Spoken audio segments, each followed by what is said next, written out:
été bâtis. Alors, il y a des sacs, c'est des choses qu'on garde en souvenir de nos 70 ans. Vous voyez un peu. Donc, il faut prendre, il ne faut pas. Le goût de tout ça, quand je suis venu, il n'y a plus aussi. Comment vous appelez ça? On dit ça conserve l'eau bien. C'est ça, non? Comment on appelle les thermos?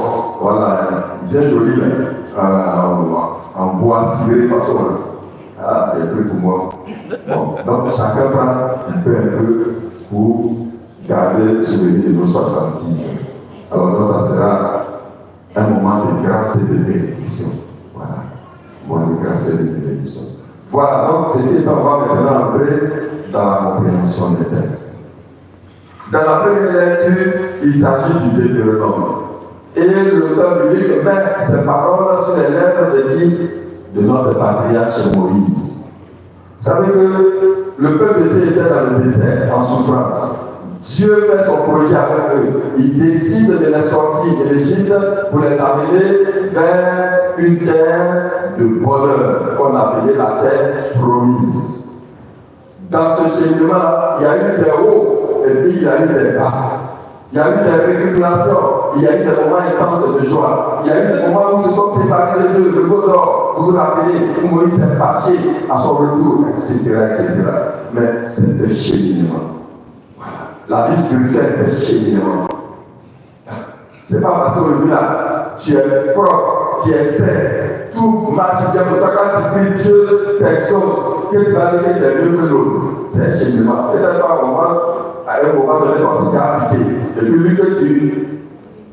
Voilà, lui, de qui tu te moquais, lui il va prendre la sentence. Et il va être heureux, il va être heureux. Donc c'est un cheminement.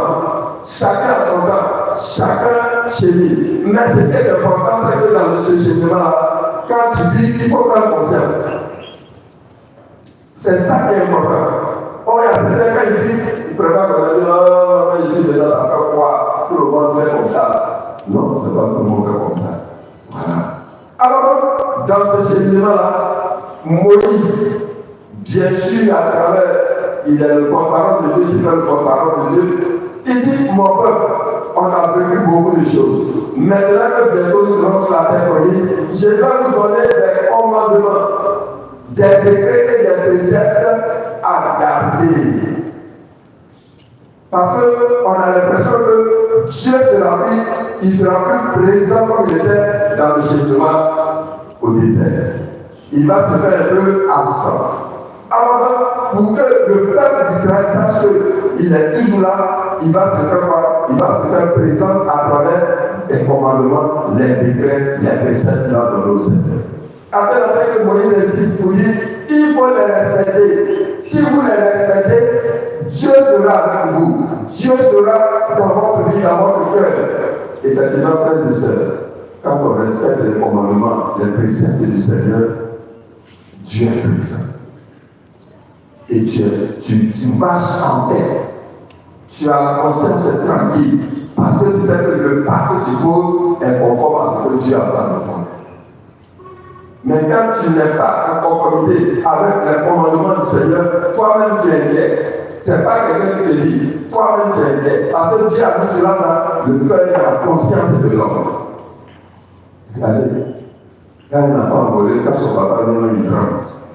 Son papa n'a pas encore vu, mais lui-même il tremble.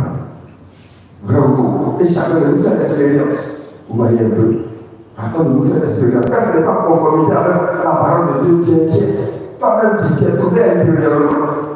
Même si tu donnes un visage, c'est bizarre pour tromper les gens, mais toi-même, intérieurement, tu sais que. Et donc, Dieu donne ses préceptes pour que le peuple puisse savoir que lui, Dieu, même s'il ne le voit plus, même s'il ne parle plus avec eux, comme il le faisait au temps de Moïse, il est toujours présent à travers les commandements, les décrets.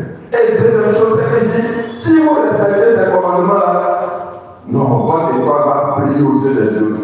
Vous serez quoi? Des témoins pour les autres.